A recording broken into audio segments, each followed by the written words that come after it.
මේ අසාමාන්‍ය වීඩියෝ එක අපට හම්බෙන්නේ Reddit කියන YouTube channel එකෙන්.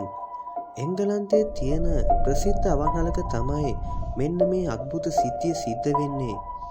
මුලදී කිසිම අසාමාන්‍ය දෙයක් සිදු වුණේ නැතත් මේ ගෑනු ළමයා මොකක් හරි හේතුවක් නිසා මෙන්න මේ ටේබල් එකෙන් නැගිටලා යනවා. ඉතින් මෙතනින් පස්සේ වීඩියෝ එක ඔයා හොඳ අවධානයෙන් බලන්නකෝ.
කිසිම හේතුවක් නැතුව මෙන්න මේ ටේබල් එක උඩ තියෙන බඩු එහා මෙහා යනවා.